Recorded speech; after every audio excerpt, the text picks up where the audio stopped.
कि मरने से पहले है मुसलमान, कर ले इस पे गौर। किताबों का खुदा और है, बाबों का खुदा और। कहने को तो दी सबका इस्लाम है, लेकिन किताबों का जहां और है, बाबों का जहां और। अगर हकीकत बताऊं तो उस टाइम पे तो मैं मुसलमान भी खुद को नहीं समझता हूँ। अल्लाह माफ़ करे, उन गलतियों से अल्लाह दरगुजर करे। तो मेरे दिल में आया, मैंने कहा यार ये भी बाकी मौलवियों की तरह है और झूठ बोल रहे हैं ये भी, क्योंकि मैं शुरू से ही एंटी मौलवी था। मुझे क्योंकि समझ नहीं आती कि वाक़या करबला आखिर हुई क्यों है, क्या हुआ था। हाँ, ये तो ज़्यादातर को पता ही नहीं है कि यजीद के वालिद कौन है, उसका अब्बा कौन है। ये ऑनलाइन जो उलमाए देवबंद की वेबसाइट है उसमें वो सवाल पूछता और वो आगे से फतवे उसको भिजवा देते। पहाड़ी इलाके के रहने वाले, खुश्क दिमाग होता है, ज़्यादा कुछ बात समझ नहीं आए तो बस गुस्सा ही आता है। सही है। ये पूरा किस्सा ऐसा है, न कभी मेरी हिम्मत हुई है सुनाने की, न कभी शायद आइंदा हो कि मैं सुना सकूं। तो हाँ, ये है कि रफुलिदैन पे जो भी कोई देखता है तो वो एक बार ऐसी आंखों से देखता है कि जैसे पता नहीं आपने उसको कितनी बुरी गालियाँ दी थी, लेकिन है अभी भी वो ठेठ हनफी। हाँ, ये पुरानी हड्डी आसानी से जी, ऐसे उसकी नहीं जाती है।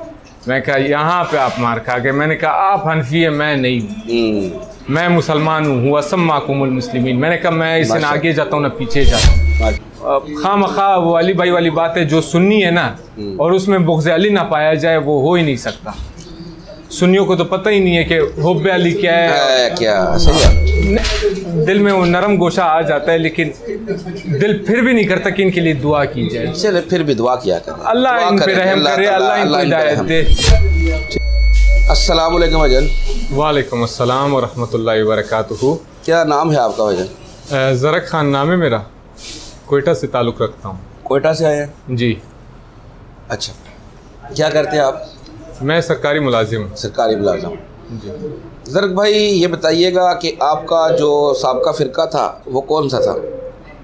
दरअसल मैं जिस घराने में पैदा हुआ हूँ तो वो तो थे देवबंदी, बल्कि हैं, थे भी नहीं हैं। और अभी तक वो कट्टर ठेठ हनफी है।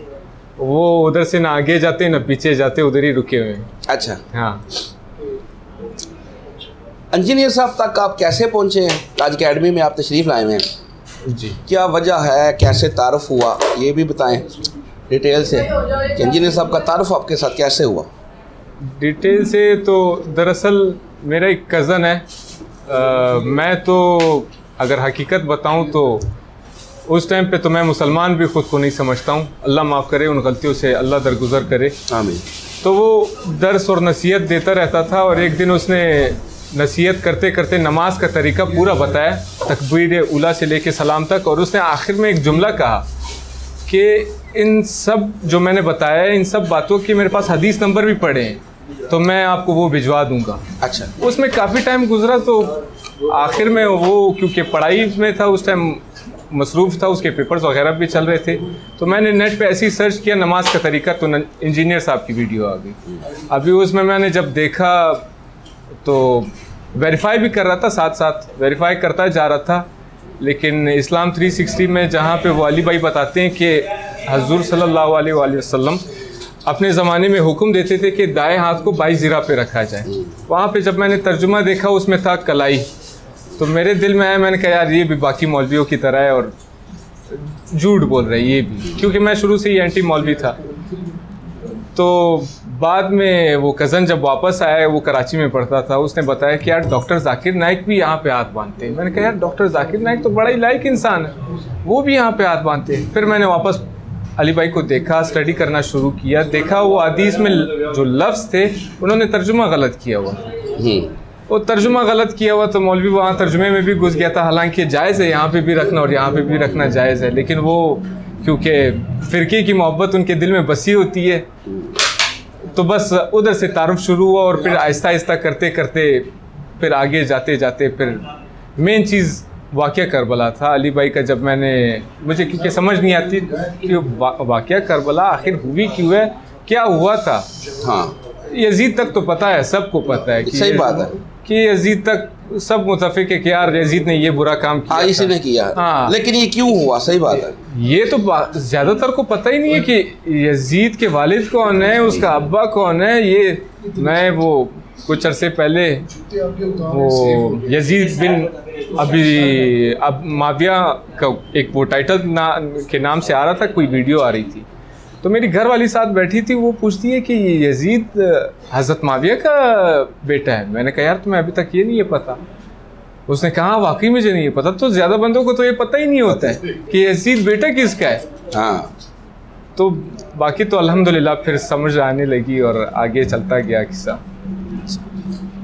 अच्छा ये बताएं कि आपने ये कहा कि मेरा एक कज़न, उसने मुझे नमाज का सारा तरीका बताया और ये कहा कि साथ साथ मैं आपको इनके ऊपर रवायतें भी दिखा सकता हूँ। वो जो आपका कज़न था वो किस फिरके से बिलोंग करता था, या उसको इन चीज़ों का नॉलेज कैसे था?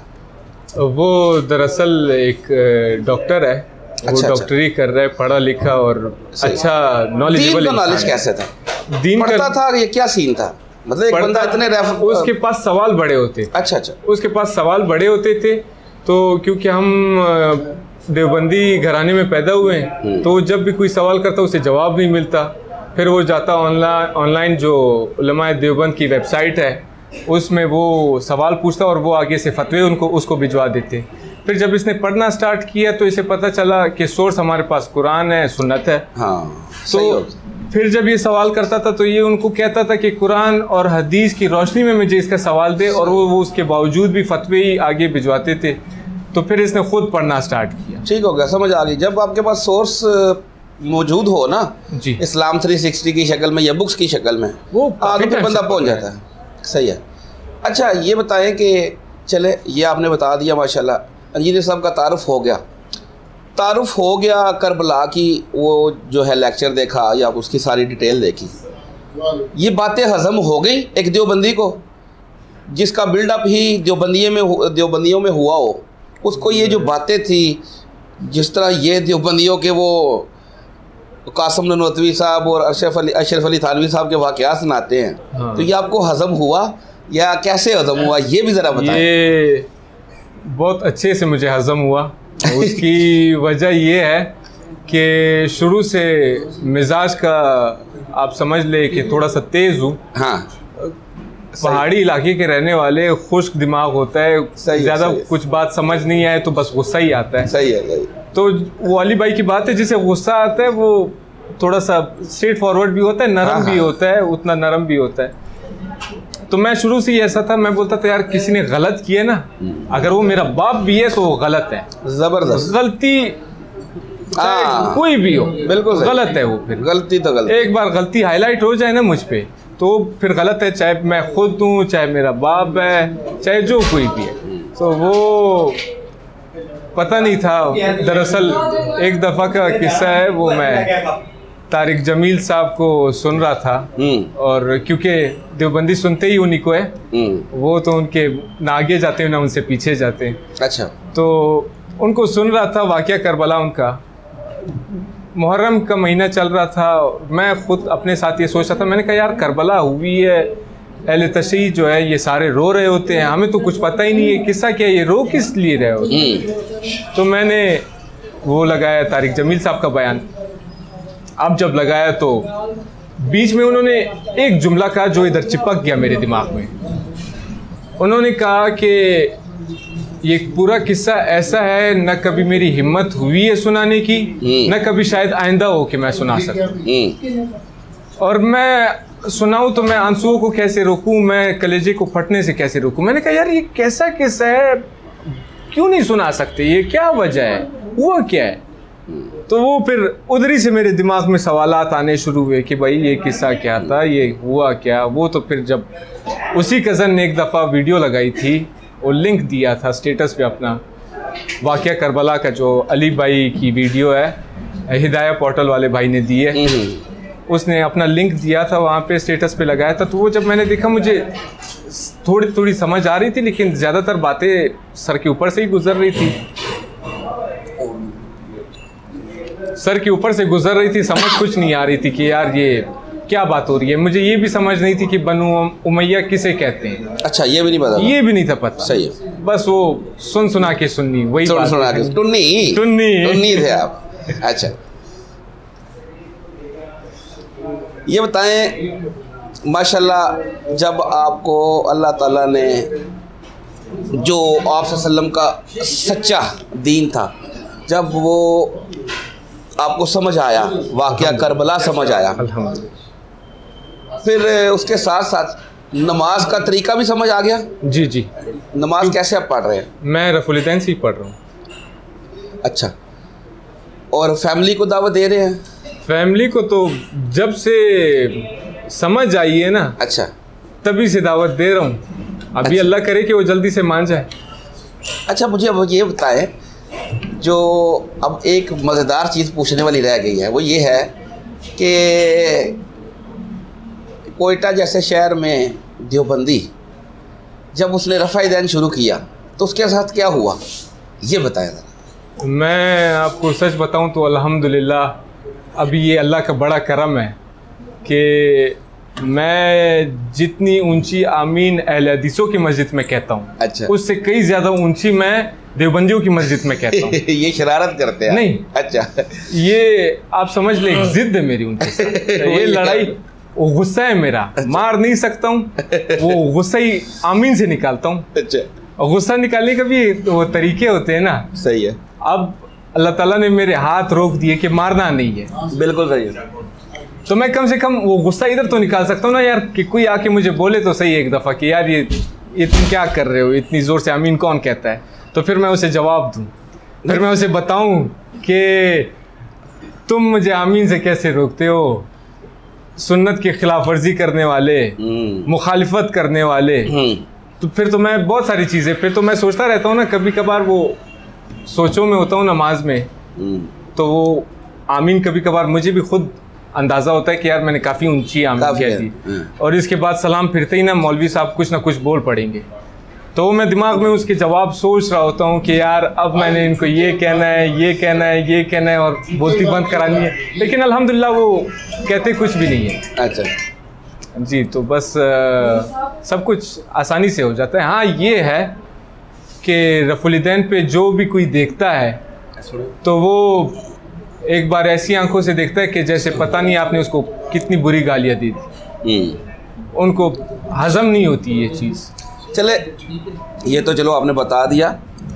अभी तक कोई सीरियस थ्रेट या आपके रिलेटिव्स में से उनका बिहेव कैसा है, जहाँ पे नमाज पढ़ते थे उनका बिहेव कैसा है, या कोई ऐसा वाक़या है जो आप शेयर भी करना चाहें व्यूअर्स से?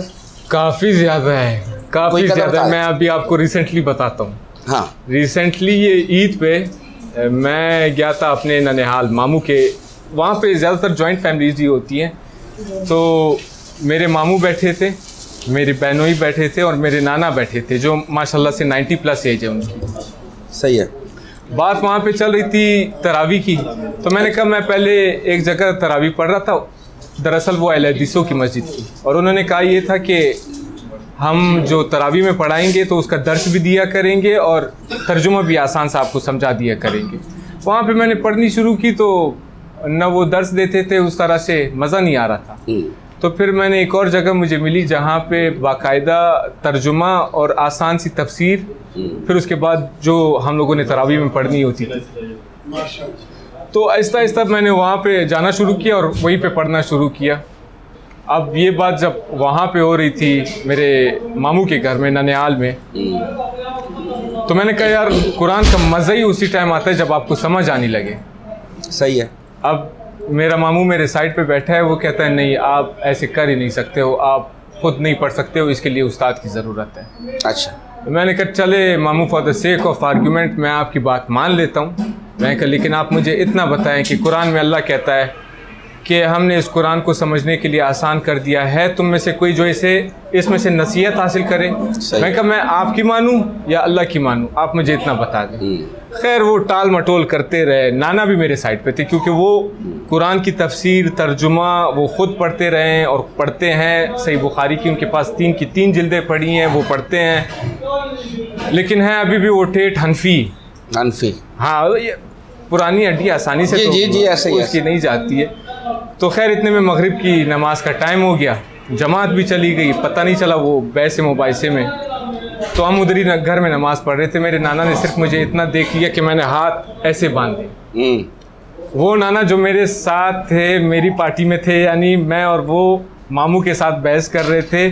जब मैं वापस आया हूँ वो फुल उसके 180 डिग्री ऑपोजिट। अच्छा, मुझे कहते हैं तुमने ये इधर हाथ बांधा है, ये नहीं होता है। अच्छा, एक हाथ बांधने से? हाँ, सिर्फ उन्होंने रफुलिदैन तक नहीं देखा है। अच्छा, भी रफुलिदैन नहीं देखा? रफुलिदैन नहीं देखा है। रफुलिदैन के बारे में जो उनके कमेंट्स है, मैं आप यहाँ पे वो अली भाई वाली बात है, एक कैमरे का लेंस फट जाएगा। हाँ, वो उसको आप छोड़ दे, खाली ये देखा कि मैंने हाथ इधर बांधा है। हाँ। तो वो कहते हैं बेटा ये हाथ इधर नहीं बांधा जाता। मैंने कहा ठीक है, उसको हम नाम तो नहीं लेते, जाहिर है लाला बोलते हैं। तो मैंने कहा लाला ठीक है, आप कहते हैं नहीं बांधते। मैंने कहा मैं आपकी बात मान लेता हूँ, लिखा कहाँ हुआ है दिखाएं। मैं कहा यार आपके पास सही बुखारी पढ़ी है, मुझे बताएं कहाँ पढ़ी है, मैं अभी ला के दिखाता हूँ कि मैं क्यों बांधता हूँ। हाँ। मैं आपको अभी दिखाता हूँ। कहते हैं नहीं यहाँ पे नहीं बांधा जाता। मैंने कहा यार, मैं कहा यहाँ से लेके यहाँ तक जायज़ है और बांधा जाता है। कहते हैं नहीं बांधा जाता है। मैंने कहा यार सही बुखारी उठाए, मैं आपको दिखाता हूँ। कहते हैं नहीं बांधा जाता है क्योंकि मैं बता रहा हूँ ना हम लोग हनफी है। मैं कहा यहाँ पे आप मार खा गए। मैंने कहा आप हनफी है, मैं नहीं हूँ, मैं मुसलमान हूँ, हुआ सम्माकुमुल मुस्लिमीन। मैंने कहा मैं इससे ना आगे जाता हूँ ना पीछे जाता हूँ। तो खैर बातचीत होती रही, बहस मुबाइसा होता रहा, बात उसके बाद नहीं हुई। तो 4-5 दफ़ा बोल चुके कि यहाँ पे नहीं बांधा जाता है। मुझे कहते हैं कि हनफी है। मैंने कहा यार आप कुरान तर्जुमे से पढ़ते हैं, तफसीर पढ़ते हैं। मैंने कहा वो कुरान आपके पीछे पढ़ा है। मैंने कहा उठाएं, मुझे जितनी ज़ुबानी याद है ना आयतें, मैं आपको खाली नंबर बताता हूँ, तर्जुमा और तफसीर आप उधर ही से पढ़ के सुनाएं, मुझे बताए उसमें लिखा क्या हुआ है। कहते हैं नहीं वो बात ठीक है तुम्हारी, लेकिन ये बताए वो बताए। मैंने कहा कोई भी मसलक अपने मर्ज़ी से इख्तियार करना ये फ़िरक़ावारियत है? कहते हाँ है। मैं कहा तो वो कुरान पढ़ा है, उठा के देख ले कि अल्लाह ने इसे हराम किया है। लेकिन वही बात है, पुरानी हड्डी आसानी से नहीं मानता जी, नहीं मानता। आखिर जाते हुए भी उन्होंने मुझे वो फिर दूसरे साइड पे निकल गए। खामखा वो अली भाई वाली बात है, जो सुन्नी है ना और उसमें बुग़्ज़ अली ना पाया जाए वो हो ही नहीं सकता। सुन्नियों को तो पता ही नहीं है कि हुब्बे अली क्या है, क्या सही बात नहीं है पता उनको। आखिर में वो उल्टी तरफ चल पड़े कि भाई मौला अली गलत थे। तो मैंने कहा हाँ चले अल्लाह ताला उनको हिदायत है। मैंने कहा यार ये आपको जो बात पता नहीं है ना, मैं कहा यार आप वो बात ना करो। मैंने कहा इस पे फिर बहस करेंगे, मसला नहीं है। सही है, फायदा कोई। हाँ, मैंने बस फिर उधर ही दुआ करें जी इनके लिए। अब ये लोग नहीं मानने वाले, ख़ास तौर पे जो बूढ़ी हड्डी हैं वो नहीं मानने। मैं यकीन जाने दिल करता ही नहीं है ऐसे बंदों के लिए, हालांकि ये अपने हैं, दिल में वो नरम गोशा आ जाता है, लेकिन दिल फिर भी नहीं करता कि इनके लिए दुआ की जाए। चले फिर भी दुआ किया करें, अल्लाह इन पे रहम करे, अल्लाह इनको हिदायत दे। ठीक हो, लेकिन मोहर है ना, अगर आप नहीं मानते तो फिर वो तो उसका इलाज कोई नहीं है, इग्नोरेंस का इलाज नहीं है। आप एक दफ़ा मुंह मोड़ेंगे, अल्लाह ताला आपको हक से हटा देगा। उसके बाद आप चाहे जो भी कर ले, आप वापस ट्रैक पे फिर बड़ी मुश्किल से आएंगे। चलो जी ज़हर अली भाई, बहुत अच्छा लगा आपसे बात करके, और अब थोड़ी देर तक इंशाल्लाह रिकॉर्डिंग शुरू हो जाएगी।